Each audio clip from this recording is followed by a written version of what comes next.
The air over the frost-hardened fields near Donetsk was still and silent. Today is February 22nd, 2026, and the pre-dawn light cast a pale grey wash over a landscape scarred by years of conflict. This quiet was not peace. It was the tense held breath before a symphony of destruction. Ukrainian soldiers, dug into their defensive positions, waited with a practiced patience that has become their hallmark. They knew what was coming. Intelligence reports and the hum of distant engines had warned them. A massive Russian armored force was preparing to strike from a recently captured, abandoned Ukrainian base, aiming to shatter their lines and achieve a decisive breakthrough. The sheer scale of the expected assault was daunting. The Russians were massing a formidable fist of steel and manpower, an expression of overwhelming force designed to crush any resistance. Planners anticipated a column of approximately 50 T-90 tanks, their most advanced operational armor, leading the charge. They would be supported by around 30 BTR armored personnel carriers, filled with nearly 700 infantry soldiers.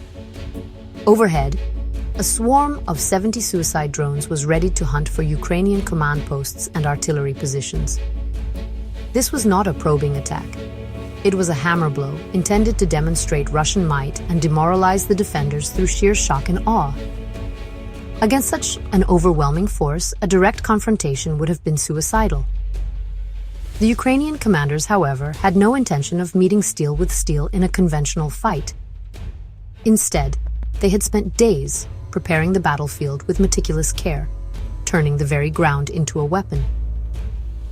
Their strategy was not one of brute force, but of lethal ingenuity. They understood their enemy's doctrine, which favored large, concentrated, armored pushes along predictable routes. Relying on this knowledge, Ukrainian engineers worked under the cover of darkness, laying the foundations for an elaborate and deadly trap that would turn the attacker's strength into a catastrophic weakness. The plan was audacious and relied on a deep understanding of deception. The core of the trap was not just about defense, but about actively guiding the enemy towards their own destruction. For this to work, the Ukrainians needed to present the Russians with what looked like a perfect path for their assault. It had to appear to be a weak point in the defensive line, an inviting channel that promised a swift and easy advance into the Ukrainian rear. This required more than just hiding their own forces. It demanded creating a false reality, a carefully constructed illusion that would lure the steel serpent into a cage of its own making. The key to this elaborate deception lay hidden just beneath the frozen soil. In the days leading up to the attack, Ukrainian sappers had worked tirelessly, planting a staggering 4,200 anti-tank mines across a specific targeted field. This was not a traditional dense minefield designed to simply halt an advance. Instead, the mines were laid out in a precise pattern, a kill zone engineered to cripple and disorient the entire formation at once. The mines were buried deep enough to avoid accidental detection, but shallow enough to be triggered by the immense weight of a main battle tank. The field was chosen carefully, an open expanse that would offer the illusion of safety and speed. To ensure the Russian column would choose this exact path, the Ukrainians employed a simple but brilliant piece of psychological warfare.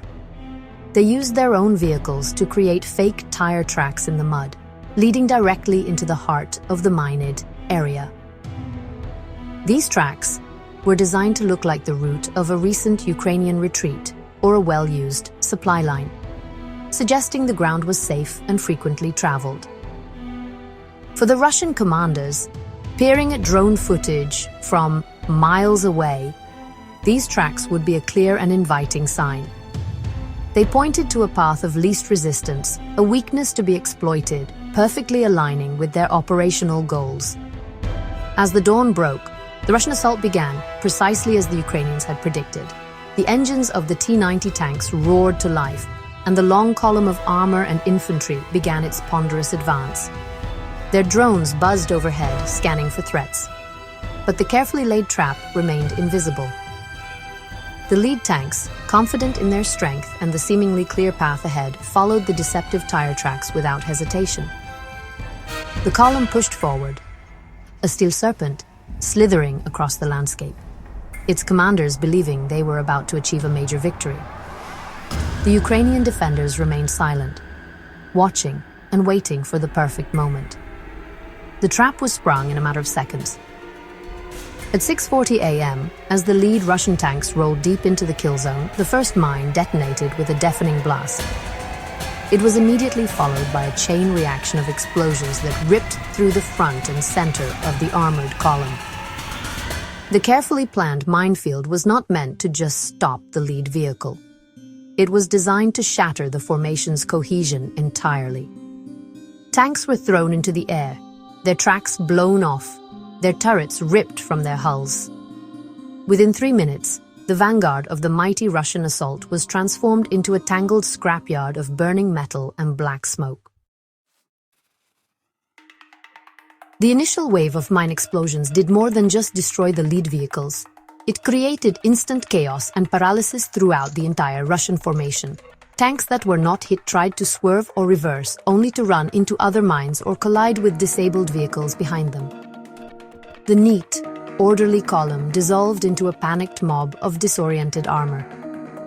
Infantry dismounting from their BTRs found themselves trapped in an open field, surrounded by burning wreckage and with no clear cover or path for retreat. The psychological shock was immense. The promised swift advance had turned into a slaughterhouse, and the attackers were now exposed and vulnerable. This was the moment the second phase of the Ukrainian plan began. High above the unfolding carnage, a fleet of Ukrainian reconnaissance drones watched everything. These quiet, persistent eyes in the sky provided a crystal-clear, real-time view of the battlefield to Ukrainian commanders situated safely miles away. They were no longer just observing, they were now directing the battle. Drone operators methodically identified high-value targets within the panicked Russian ranks. They focused on command vehicles, communication trucks, and any remaining tanks that were still attempting to organize a response or escape the deadly field. With targets identified, the drones began their second crucial task, guiding the artillery. The drone operators relayed precise coordinates to M777 howitzer crews waiting for the call. Soon, the sky filled with the whistle of incoming shells. But this was not an indiscriminate barrage. It was a display of surgical precision. Guided by the drone's laser designators, the artillery shells rained down with devastating accuracy. Each explosion was targeted, striking a command BTR here, a cluster of confused infantry there, or a T-90 tank trying to find an escape route. The attackers were now being systematically dismantled from afar.